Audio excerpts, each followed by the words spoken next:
The wine I'm about to taste is Oakridge Blanc de Blanc 2016. This is from the Yarra Valley and 2016 vintage, a wine with considerable age on it. It's now 6 years old. It was left on its yeast lees for 5 years, so it's a year since it was disgorged, September 2021. Should be absolutely right on the money to drink at the moment.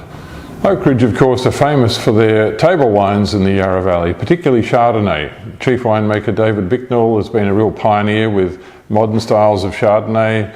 He does several individual vineyard wines, and the same with Pinot Noir, same with Cabernet Sauvignon and various other wines.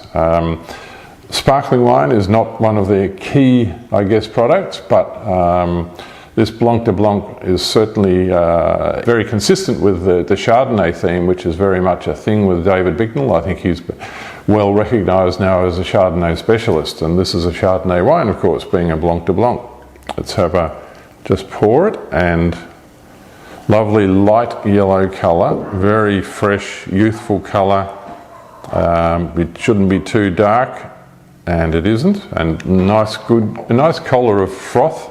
Very good colour, and you can see the bubbles are very fine bubbles, very fine and lazily coming to the surface. It's not gushing, it's not making a lot of froth and pandemonium. They're tiny, tiny bubbles, and the size of the bubbles, a lot of people think that's something to do with the quality. It's an indicator of quality.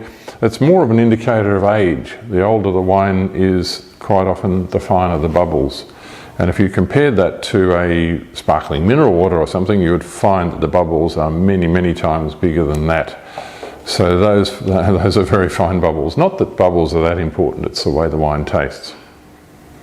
And wow, that's got a beautiful bouquet. There's some toasty notes coming into that now. Toasty, brioche, baguette, crust, that kind of thing, which is an indicator of wine that's been aged on the yeast lees in the bottle for a number of years.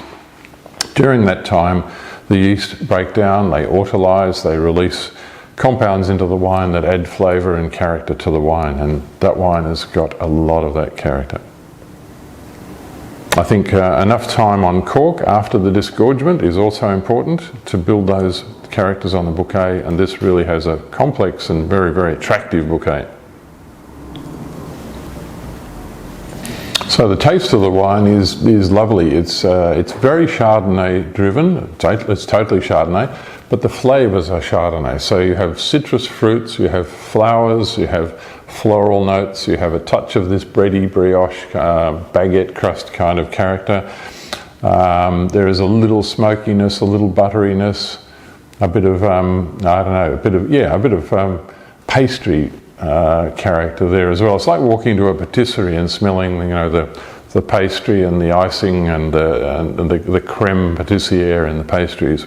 A whole lot of things all mixed up together results in a really, really gorgeous nose, complex. Have another taste. And the wine is beautifully balanced. There's a touch of sweetness there, just enough to soften and round out the palate and to counteract the acidity, which is always quite prominent in good sparkling wine. The aftertaste is rounded, balanced, long, complete. It's a beautiful wine.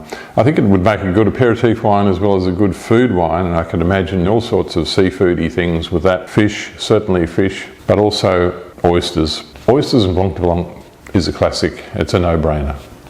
How did we score this wine? We gave it 93 points, which is a high silver ribbon.